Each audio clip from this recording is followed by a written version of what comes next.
visão celestial daquilo que o Senhor tem para o seu ministério neste tempo. É o que nós pedimos em nome de Jesus. Amém. Meu Deus. Uma oração forte dessa, né? Que bênção. Obrigado, Tiago. Tiago é um querido. Quando a gente conhece os obreiros da AMES, né, Antônio? A gente volta apaixonado. Aí eu fui lá no sertão, conheci o Tiago, aí você volta, mas você volta assim, parece que ficou uma parte do coração. Isso mesmo. Aqui está o povo mais feliz da terra, amém? Porque aqui está o povo que nunca vai morrer. Porque nós vamos terminar a nossa vida na terra e vamos viver eternamente com Cristo. E o grande desafio meu e seu é como que o povo que nunca vai morrer vai conviver com pessoas que nunca vão viver. Isto é um grande desafio para nós. E por isso, nós temos que sempre dar um grande testemunho de Jesus. Você sabia que tem pessoas que a única Bíblia que elas vão ler aqui no sertão é a sua vida. Elas não vão abrir a Bíblia, o livro da capa preta, mas vão ver você. Então, neste contato, que elas encontrem a água da vida através da carta viva que você é. Amém? Obrigado, irmão Antônio, obrigado, Carlson, pelo convite para estar aqui com vocês. Família Torres, que coisa boa, a equipe da Forte Leve e cada missionário, missionária, filho de missionários, que bom estarmos juntos. Hoje, são 8:55.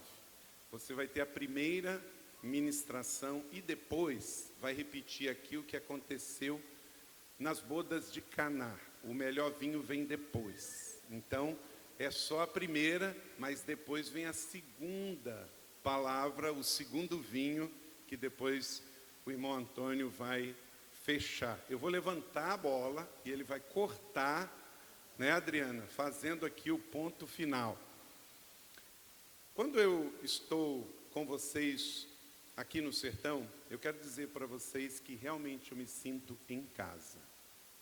Eu nasci no interior do estado do Rio de Janeiro, eu nasci no interior de Macaé, numa vila chamada Córrego do Ouro, tem 5.000 habitantes, e fui criado no interior do estado do Rio de Janeiro. Então, portanto, sou fluminense. Portanto, papa goiaba, porque quem nasce no interior do estado do Rio de Janeiro é papa goiaba.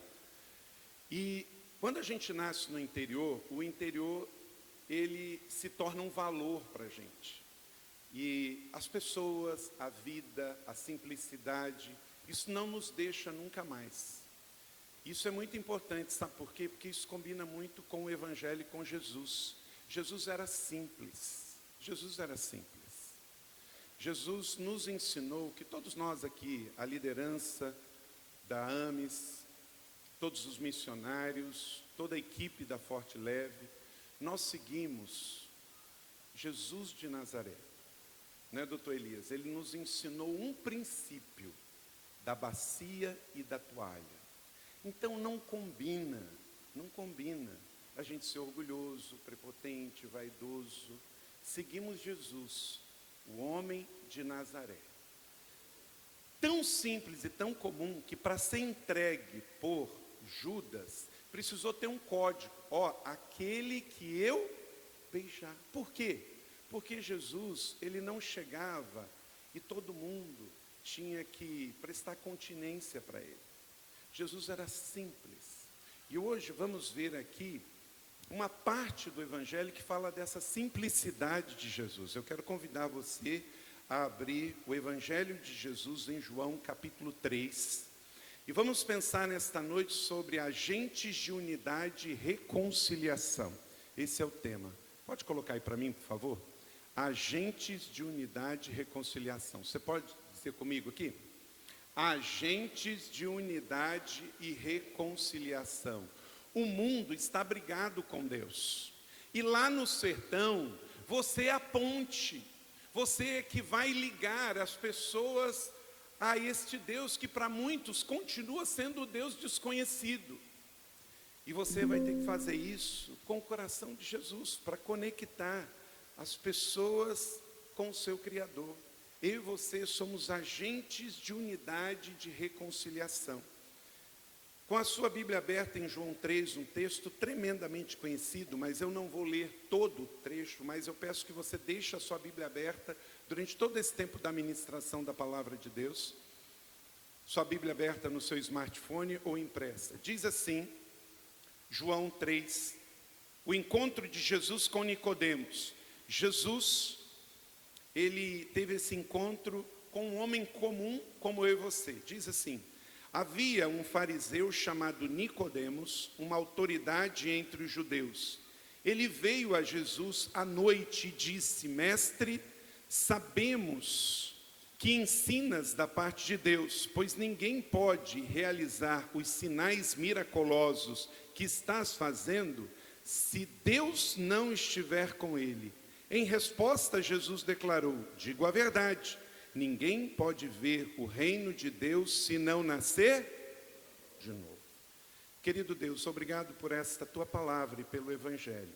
Que agora os nossos corações sejam completamente tocados pelo teu Santo Espírito. Usa esse pobre pregador, pecador, para ser um instrumento, para abençoar meus irmãos e minhas irmãs aqui nesta noite.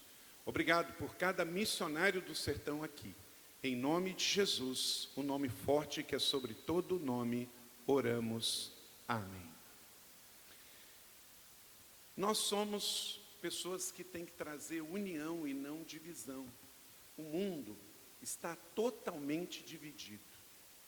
O Brasil está dividido. Mas essa divisão não é a nossa batalha. A nossa guerra é o Evangelho. Jesus veio unir um mundo dividido. Quando você pensar no mundo que Jesus viveu, ele era tão dividido ou mais do que o nosso que nós estamos vivendo. Tinha um Império Romano que oprimia todas as pessoas, através de escravidão, de sacrifícios, de espancamento. Jesus foi morto de forma crucificada, e isso era legal na época. Pensa, mandar uma pessoa para a cruz depois de um julgamento, não é, Rival?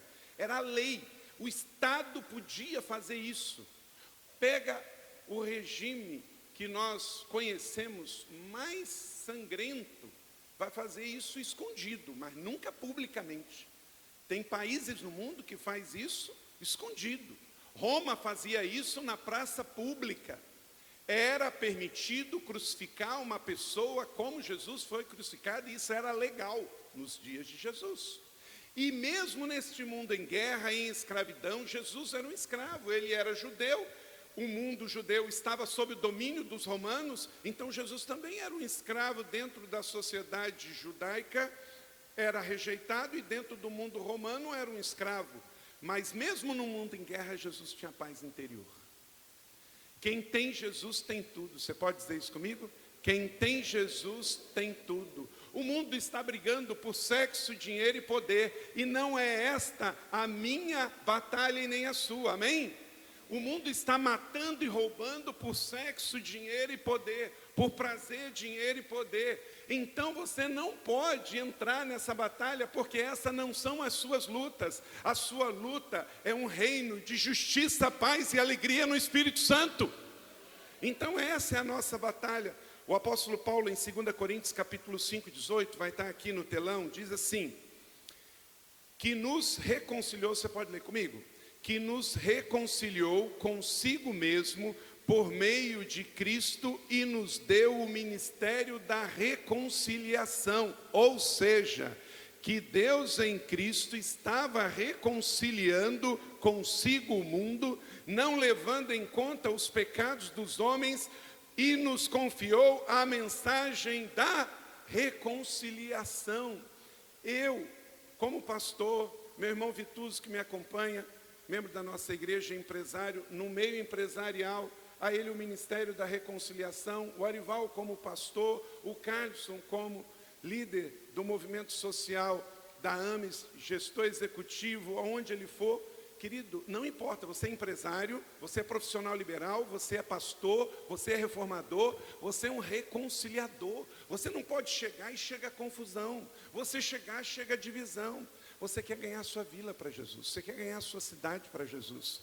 Então, você tem que chegar com a mensagem da reconciliação. Isso não é coisa de denominação, isso não é coisa de reconciliação, de denominação, isso é coisa do Evangelho. Nos confiou o ministério da reconciliação, diz Paulo. Paulo foi o maior missionário da igreja primitiva. Então, onde ele chegava, ele procurava saber qual é o ponto comum. Aonde eu posso fazer uma ponte? Você não pode chegar chegando à divisão. Se você chegar com religião, você divide. Se você chegar com política, você divide. Se você chegar com questões sociológicas, você divide. Então, onde há convergência? É em Cristo. Não chega com bandeira de denominação. Não, porque a minha igreja é a mais importante. Gente, para quem passa lá na porta, sem Jesus, você falar de batista, metodista, presbiteriano, isso não diz nada para essas pessoas.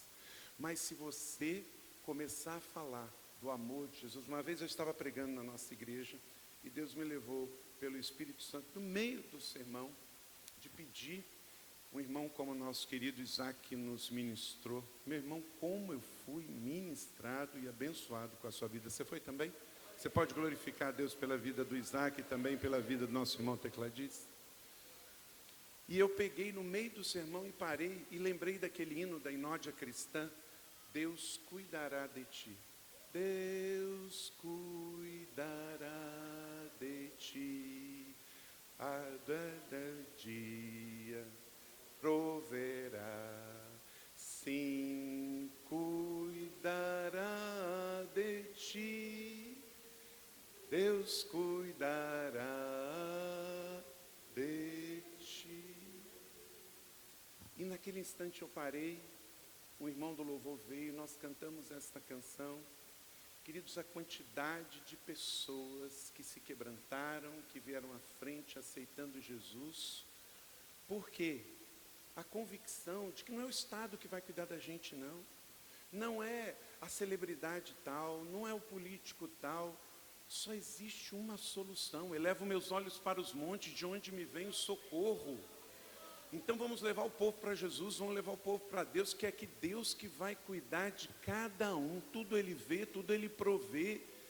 Então, nós temos este ministério, o ministério da reconciliação dado por Paulo, e nós temos que entender que esse é o nosso negócio. Tem pastor que está no pastorado, mas o sonho dele é se tornar político. Querido, uma vez o pastor Rick Warren de Saddleback disse uma coisa muito linda. Ele se aposentou recentemente agora, depois de 43 anos de ministério. Depois dele ter tido uma grande repercussão nacional, perguntaram para ele: você vai ser candidato a senador da República? Ele disse assim: não aceito um cargo de menor influência do que ser pastor. Sabe por que alguns pastores não estão conseguindo transformar suas comunidades? Porque ele acha que o poder do evangelho e da igreja é menor do que o poder do Estado. A igreja é a única instituição que existe há 2000 anos. Todos os impérios se levantaram e caíram, todos os regimes se levantaram e caíram, todos os governos se levantaram e caíram. A igreja tem que servir à sociedade e precisa fazer parceria para servir com o Estado, mas nunca sugar do Estado. E nunca o pastor achar que, se eu for vereador, se eu for deputado, se eu for... Vamos orar para que nas nossas igrejas Deus levante homens e mulheres que tenham essa vocação e deixe eles serem. Mas pastor, você já tem um mandato, e que não é de 4 anos, é de uma vida, para a glória global de Deus, de uma vida inteira, que nem quando você se aposentar de missionário da AMES vai acabar, porque sempre vai ter alguém precisando ouvir de um bom velhinho: Jesus ama você. Aleluia! Precisando de uma oração. Mark Batterson, um pastor nos Estados Unidos, ele disse assim: muitas pessoas na sociedade que estão rejeitando Deus, de fato, estão apenas reagindo em rejeição a uma interpretação equivocada de quem Deus é, pelo o que falam e agem em nome de Deus. Tem muita gente que não tem rejeição a Jesus, ao Espírito Santo, à Bíblia, mas como pessoas fizeram errado, coisas erradas em nome de Deus, aí é uma rejeição. Ontem eu vi que o principal Papa da Rússia declarou que qualquer combatente que morrer russo guerreando contra a Ucrânia vai direto para o céu com todos os seus pecados perdoados. É esse tipo de coisa em nome de Deus que arrebenta com o testemunho do Evangelho. Há um tempo atrás eu estava no porto de Roterdã, na Holanda, e tinha um doutor em história sendo guia turístico.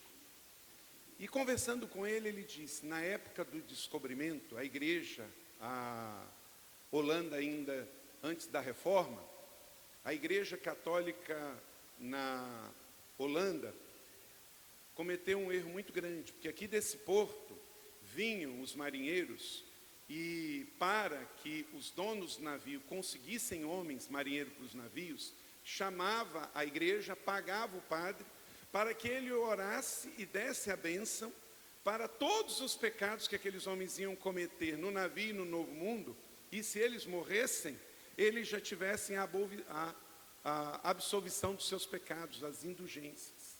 Isso aconteceu com a igreja romana, em nome de Deus. Aí depois veio a igreja reformada holandesa, aí é conosco, nós, os protestantes. Fez a mesma coisa, sabe o quê? Com os navios negreiros que saíram do porto de Roterdã para comprar escravo, e só para o Suriname foram quase 600 mil. Em nome de Deus, também fizeram vista grossa. Queridos, sejam católicos, sejam protestantes, sejam ortodoxo russo, ou seja, qualquer pastor batista ou evangélico no Brasil, se usar o nome de Deus em prol da política, em prol dos seus interesses e fugir ao evangelho de Jesus, é anátema. E um dia vai prestar conta ao Senhor. Vamos usar o evangelho para pregar. Jesus veio por mim, Jesus morreu por mim, Jesus voltará para mim. Aleluia! Esse é o evangelho de Deus. Então, queridos, nesse texto tão conhecido, venha caminhar comigo. Tenho 7 princípios aqui, para que possamos então entender como que eu e você missionário que está chegando na equipe da AMES, você que já é um missionário veterano, são 400 missionários espalhados em vários estados aqui do Nordeste, você que está numa pequena vila, num vilarejo, você que está numa cidade pequena, numa cidade média aqui do sertão. Vamos lá, como que você vai ser um agente de unidade e reconciliação para a expansão do reino de Deus, como Jesus, à luz desse texto, como um líder, como um homem de Deus, uma mulher de Deus, você é agente de unidade e reconciliação. Cremos nisso ou não cremos? Porque a Bíblia diz. Então a primeira coisa que você tem que entender, entenda a cultura das pessoas que você deseja comunicar. Você pode dizer comigo que primeira coisa? Entenda a cultura das pessoas que você deseja se conectar. Olha aí o texto de João 3, verso 1 e 2. Ele veio ter de noite com Jesus. Quem? Um homem chamado Nicodemos. Por que que ele não veio de dia? Esse tipo de aconselhamento acontece quando? De dia. Jesus, ele era Deus, mas ele também era o Jesus histórico. Ele também era homem, ele caminhou o dia inteiro pelas ruas poeirentas de Israel, da Galileia, e está na hora dele dormir. Alguém podia ter batido a porta de Jesus lá, de noite, e Jesus ter lá de dentro do quarto falar, volta amanhã. Mas Jesus procurou saber quem era esse homem. E ao abrir a porta e ao receber, Jesus entra na realidade daquele homem chamado Nicodemos, o seu José do seu bairro, o seu José da sua vila, da sua cidade. E esse homem, Jesus o recebe de noite, porque esse homem tinha um contexto que ele só poderia ir de noite. Ele era rico, ele era religioso, ele era importante, todo mundo conhecia e ele era influente. Então, por ser membro do Sinédrio na época, tinha que ser um homem que sabia decor o Pentateuco. Era um dos 70 que interpretavam as Escrituras para as pessoas. Esse homem não poderia, meio-dia, passar pelas ruas de Jerusalém e procurar a casa onde Jesus estava. Ele tinha que ir numa hora específica que ninguém visse. Então, por que Jesus recebe esse homem de noite? Porque Jesus entende ele, o contexto dele. Se você quer que floresça espiritualmente no sertão, você tem que tomar o coração do sertanejo para o seu coração. Você tem que entender como que ele vive, você tem que entender como que é a realidade dele, sentar perto dele. Então, você que já está fazendo isso, muito bem. Pegar a sua bicicleta, pegar o seu carro, andar pelas ruas, estar na casa das pessoas. A vida no contexto rural é muito mais sobre ir do que vir. Então, essa é a primeira coisa que você precisa fazer. Você quer ser agente de reconciliação? Então não fique só dentro da igreja. Eu lembro que em 1989, eu sou formado no mesmo seminário que o Edson, quase da mesma turma. Eu fui fazer um trabalho missionário no sul de Minas Gerais. Quanta ignorância! Eu lembro que íamos na cidade de São Sebastião do Paraíso. A gente atravessava a praça, cheio de jovens, Vitor. E a gente ia para a igreja, porque tinha um templo construído. Não tinha ninguém, Mabel, não tinha ninguém dentro da igreja. Era o missionário e os seminaristas. Mas era assim que fazia. Crente, domingo, tem que ir para a igreja. Gente, a gente podia ter ficado na praça, com o violão, falando de Jesus para aquelas pessoas na praça. Mas a nossa eclesiologia, a nossa formatação, foi de deixar a praça cheia e todo domingo, passamos um mês, Carlos, não batizamos uma pessoa. Tudo por causa de fazer de um jeito que a gente vinha sempre fazendo. Pensa fora da caixa. Você precisa ir onde as pessoas estão. Nós plantamos 27 igrejas, começando do zero, todas do zero, nos últimos 10 anos em São José dos Campos, inclusive uma em Petrolina. Todas, né, Antônio? O Antônio está feliz lá de ver Petrolina, com o querido Joseph, que vocês conhecem tanto, com um evangelismo, uma casa de paz, uma célula, multiplica para 2, para 3. Depois, vamos pensar num hotel para usar, porque você paga pelo uso, você tem que ser estratégico e maximizar o recurso do reino de Deus. Você sabia que igrejas evangélicas são os lugares mais ociosos da sociedade? A maioria delas só abre domingo. Qual que é o aluguel caro e barato? O caro, você pode pagar R$1.000, se você só abre domingo, ele é caro. Mas se você paga 10 mil e usa de segunda a segunda para esporte, para ação social, para missões, para oração, para evangelismo, aí ele fica barato. Então, todas essas 27 igrejas plantamos do zero, começando com o evangelismo em casa de paz. Não é? Hoje em dia, gente, ficou assim, ó, como que se planta, na maioria das vezes, igreja hoje no Brasil? Bom, pegamos aonde está indo mais evangélico. Então, é Orlando? Vamos plantar em Orlando. É Portugal? É Portugal. Você sabe que hoje no exterior, a coqueluche do brasileiro é plantar igreja em Orlando e em Portugal. E no Brasil, aonde tem muita gente, né? Porque se tem muita gente crente, vai ter desigrejado. Então eu começo a igreja grande. Eu chego num lugar, faço um evento, convido uma boa banda, convido o Isaac e a sua banda, eles vêm, convido o preletor famoso, faço 4 dias de evento, aí depois o que sobrar, na semana seguinte eu já anuncio, igreja da cidade chegando aqui, qual é o nome da cidade? Aqui em Santo Estevão. Aí o que acontece?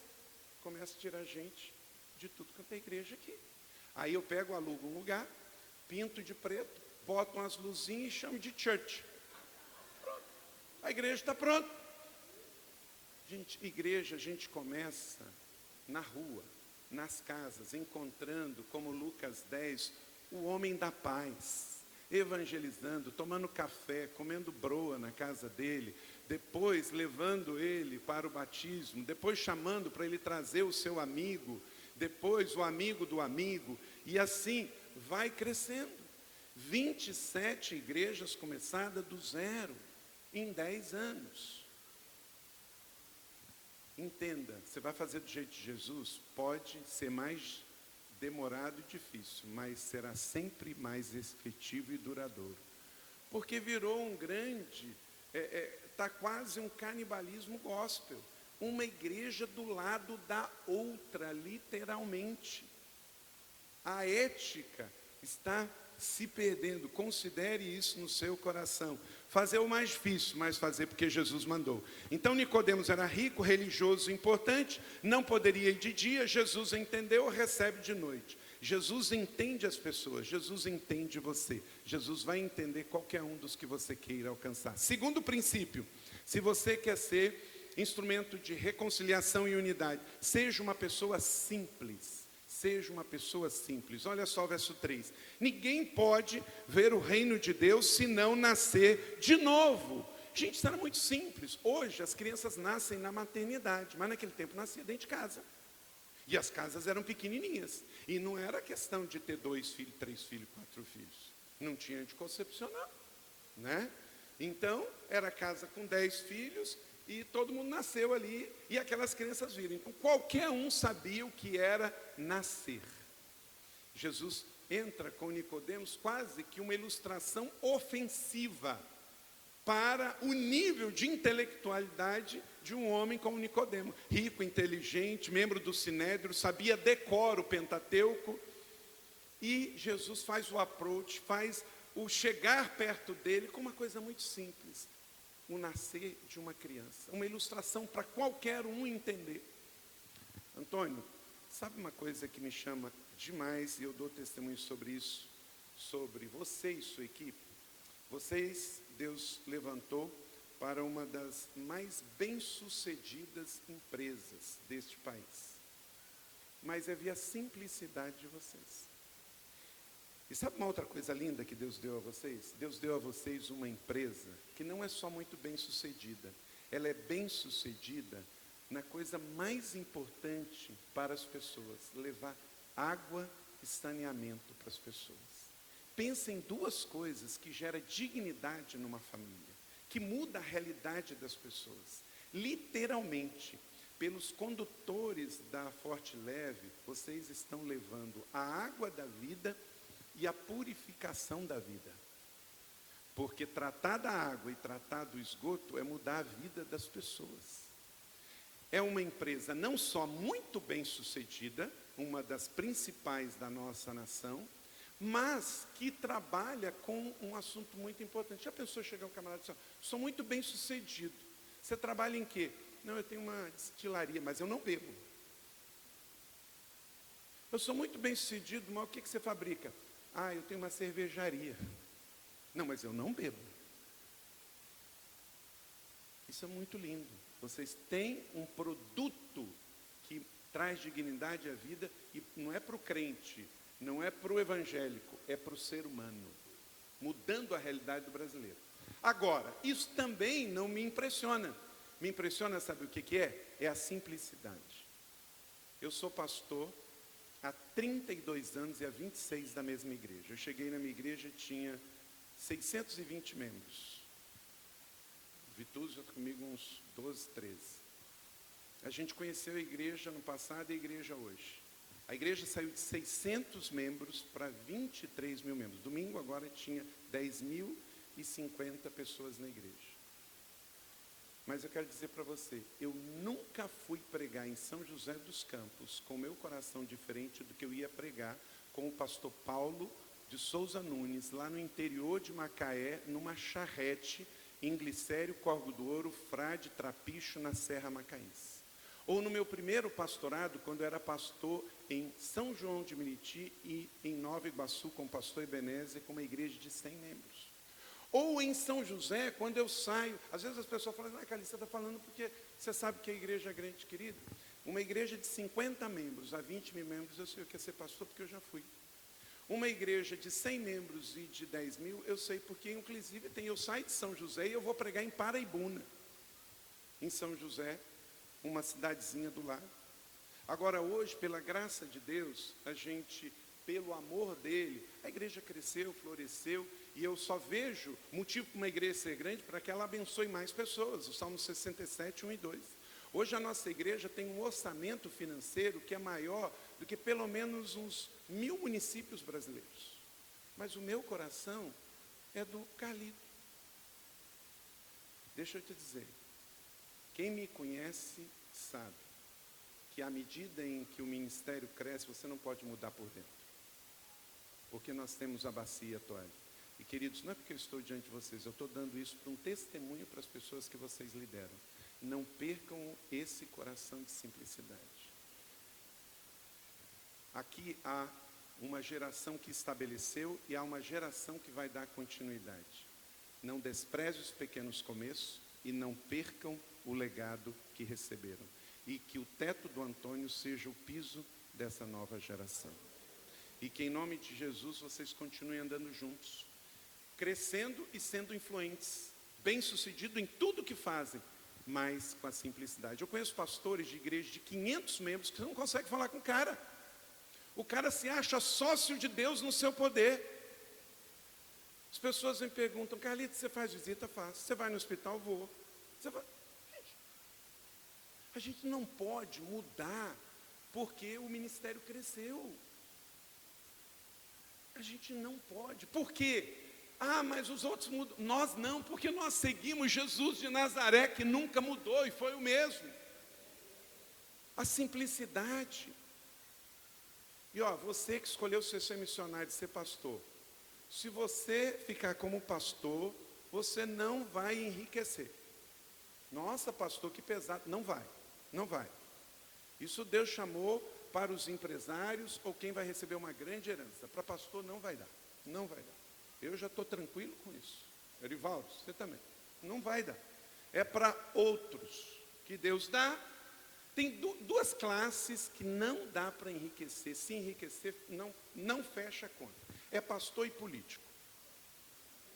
Se o cara for só pastor e só político, ele pode viver bem, se lá na sua idade, mas ele tiver um conforto. Eu tenho 53 anos de idade. Se eu não tivesse uma casa quitada no meu nome e um carro quitado no meu nome, eu estava dando mau testemunho. Não é sobre isso. Mas se eu chegasse, eu só fui pastor na vida, saí lá do interior do estado do Rio de Janeiro, com 18 anos, fui para o seminário, no Seminário do Sul, saí de lá com 24 anos, depois de fazer bacharel e mestrado. Só fui pastor, pastor no Rio Grande do Sul, pastor no Rio de Janeiro, pastor em São José, e você chegasse para mim, pastor, você nunca foi, né? Não. Mas, graças a Deus, Deus abençoou. Hoje eu tenho casa em Miami, casa na praia, casa nisso, casa naquilo, e avião, e etc, etc. Querido, tem alguma coisa errada. Não fecha a conta. Não dá. Então, entenda o seguinte, seja um homem trabalhador, uma família abençoada, Deus vai honrar e você vai ter para si e para abençoar. Não faltará o pão, não faltará a alegria, não faltará a graça, você vai ter para si e para abençoar o seu vizinho, você vai ter abundantemente em nome de Jesus. Mas não vai dar para ser rico como pastor, como missionário da anos. E você não tem que ficar triste nem se achar menos do que isso, não. Você tem que estar feliz e realizado, porque o melhor lugar da terra para se viver não é no Brasil, nem nos Estados Unidos, nem na China, é no centro da vontade de Deus. Tem gente que pensa assim, não, mas se eu for para o exterior, aí as coisas vão se resolver, querido. Um dos países que mais tem índice de suicídio do mundo é o Japão. É um país com alto índice de IDH, escolaridade, situação financeira, mas autoestima e patrimônio não são sinônimos. Ou você é feliz e satisfeito com o que Deus te deu, ou você nunca será em lugar nenhum. Porque, como diz Paulo, aprendi o segredo de viver contente, seja pouco ou muito, mas no centro da vontade de Deus. Então entenda, se Deus te deu mais, segura aí. Por quê? Aumenta a sua responsabilidade. Ao que mais é dado, mais é cobrado. Porque você recebe para celebrar e repartir. A vida cristã é isso, diga comigo. A vida cristã é receber, celebrar e repartir. Se alguém pedir uma definição curta sobre a vida cristã, dê essa: receber Jesus, celebrar Jesus e repartir Jesus. É simples assim, amém? Isso é um princípio. Seja uma pessoa simples. Quando você, cada vez mais, seja um empresário bem-sucedido, e aqui tem vários deles.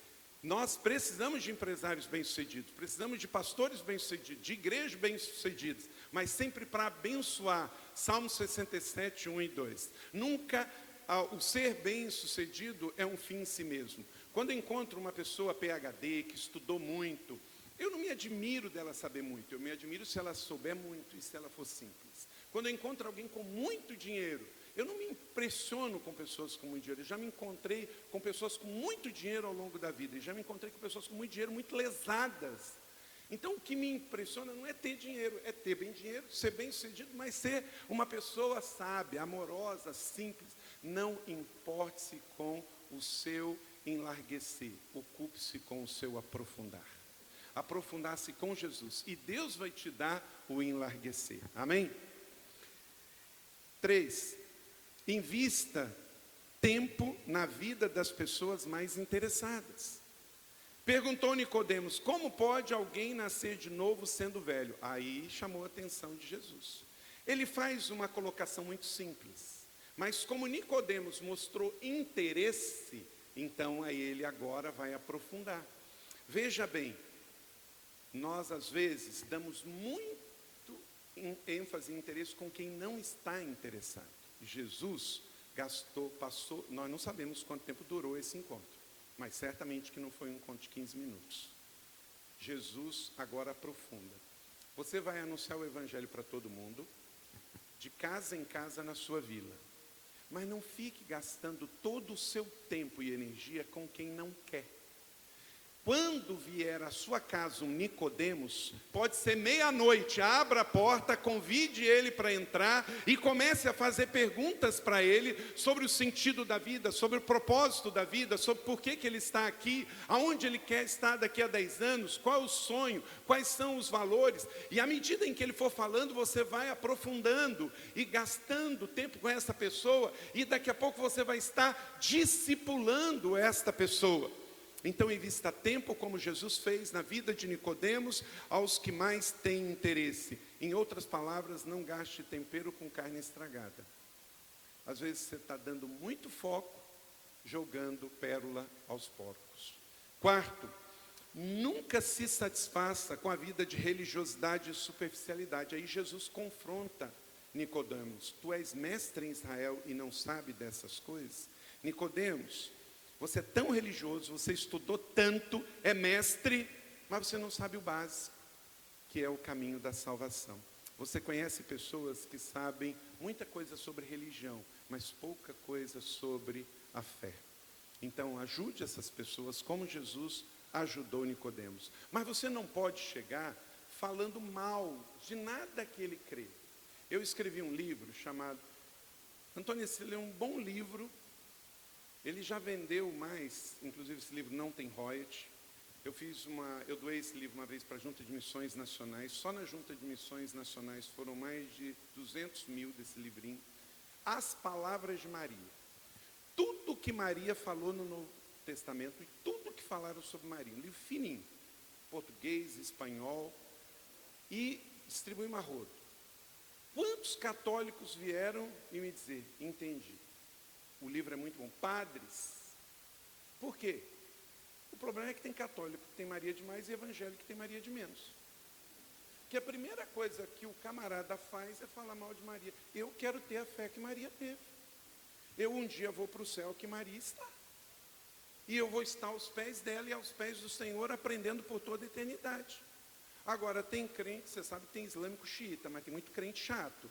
Ele chega e a primeira coisa que ele fala é falar mal dos dogmas da igreja. Aí vai chegar no céu, Antônio, vai falar assim: Senhor, aqui estou. Em teu nome eu ganhei todos os argumentos na terra. Todas as brigas de apologia eu ganhei. Aí o Senhor vai falar assim: tá bom, Carlito, mas quantas vidas? Não, Senhor, o Senhor não entendeu. Eu fui o seu advogado. Eu ganhei todas as brigas e todos os argumentos. Aí Jesus vai olhar para mim: Carlito, eu te salvei, você está aqui comigo. Mas eu morri e te salvei, não foi por argumentos, foi por vidas. Quantas vidas você ganhou? Gente, Jesus não precisa que eu defenda a igreja.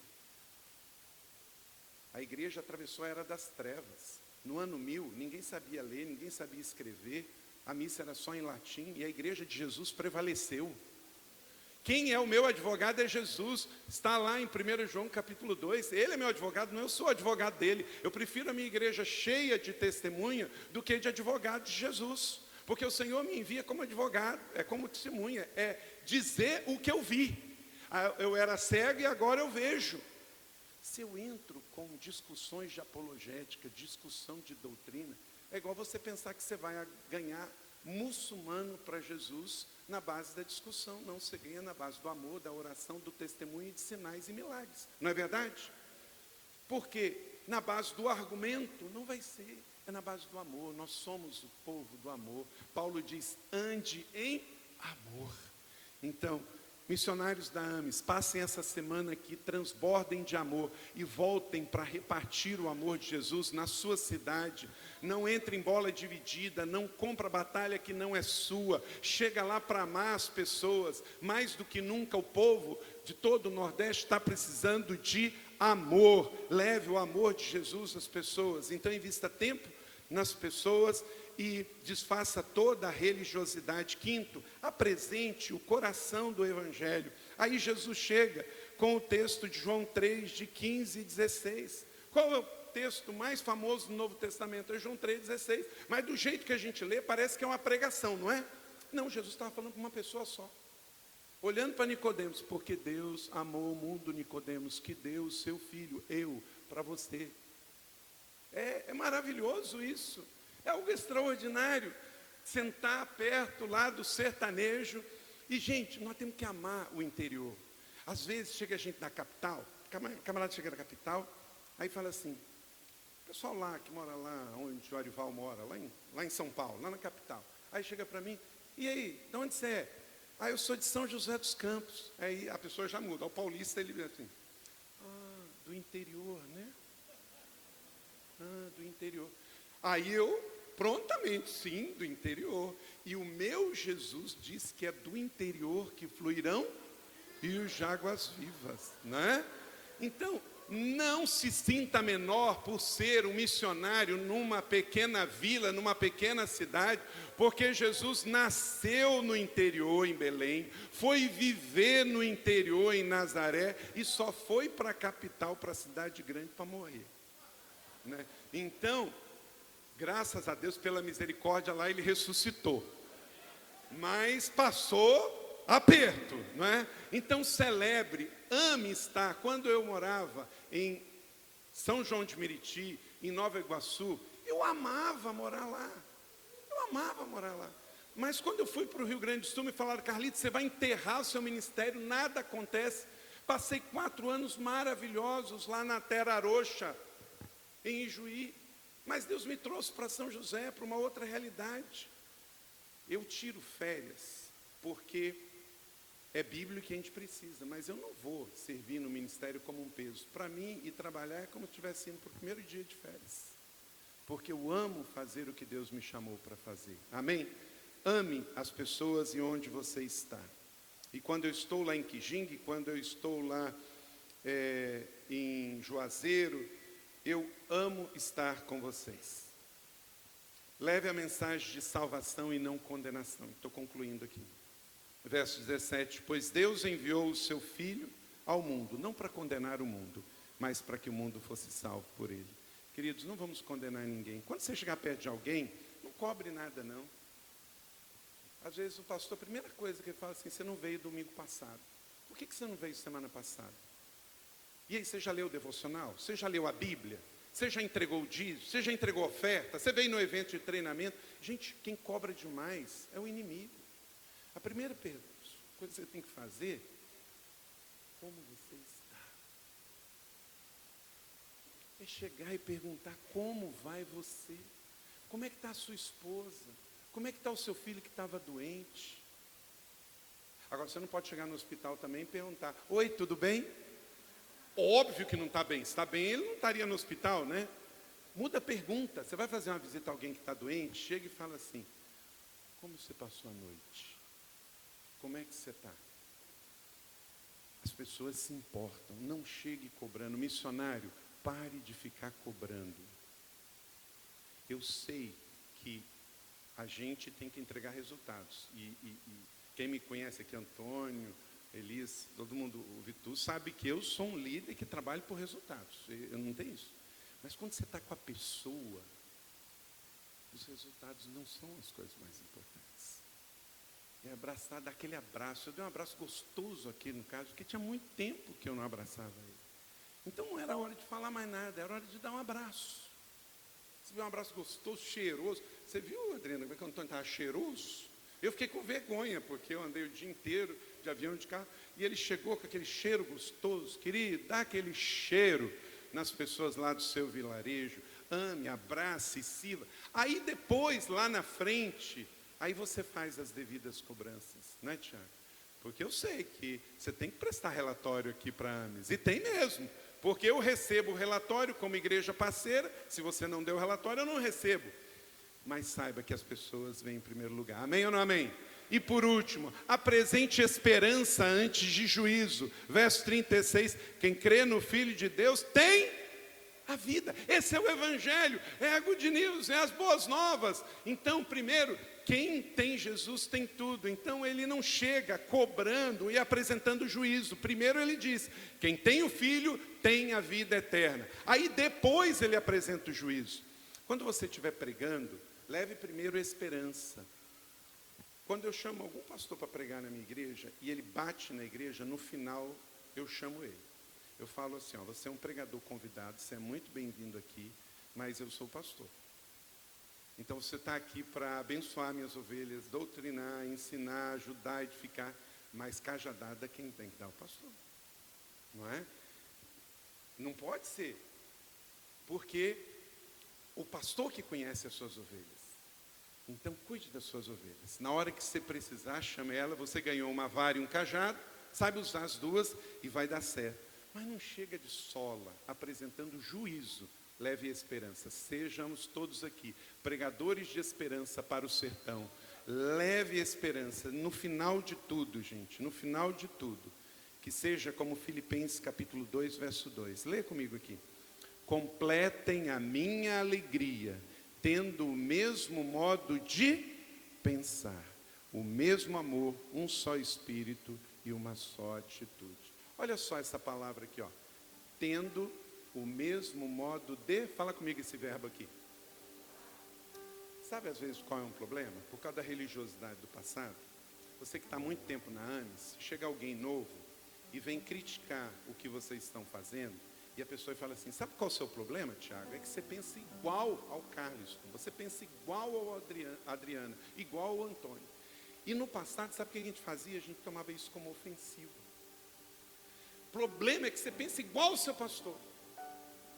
O pastor Paulo está dizendo que nós temos que ter o mesmo pensamento.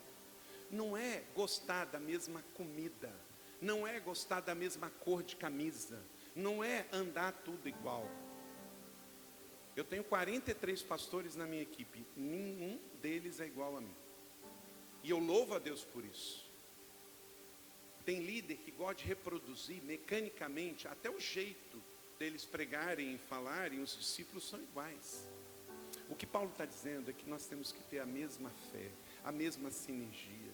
Então, quando alguém de fora disser que você é um missionário da AMES e pensa igual a Antônio, igual o Carlos, você fala assim: obrigado, é isso mesmo, eu estou aqui para somar, para multiplicar, porque a orquestra desafinada tem vida curta. A gente tem que estar unido no mesmo pensamento. Paulo diz: completem a minha alegria. Por quê? Qual é a primeira alegria? A alegria da salvação.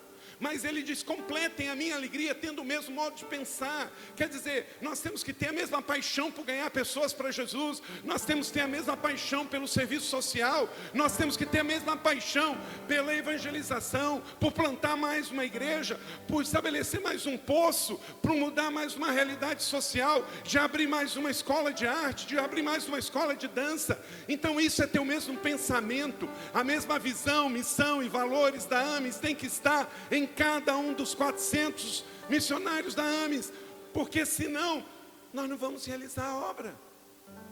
A pior desgraça de um obreiro é ele se comparar. Ah, mas a AMES é diferente nisso aqui. O reino de Deus é diferente. Deus fez tudo peixe, mas não fez diferente. Deus fez tudo ave, mas não fez diferente, porque Deus ama a diversidade.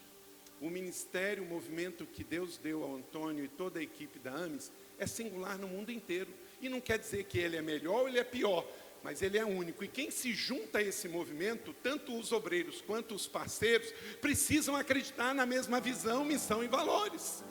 Já pensou cada funcionário da Forte Leve trabalhando de um jeito? Não dá. Então Paulo diz, completem a mesma alegria. Voltem apaixonados para ganhar mais um para Jesus. Voltem apaixonados para plantar mais uma igreja, para estabelecer mais um ponto de pregação, para abrir mais um poço, para estabelecer mais uma escola, mais uma horta, mais uma escola de dança, mais uma quadra de esporte, mais uma caminhonete daquela lá, mais um ambulatório, enfim, mais um para Jesus. Amém? Completem a minha alegria. Nós somos agentes de reconciliação e não de divisão. Você recebe essa palavra? Para a glória global de Deus, em nome de Jesus, ela não voltará vazia. Amém.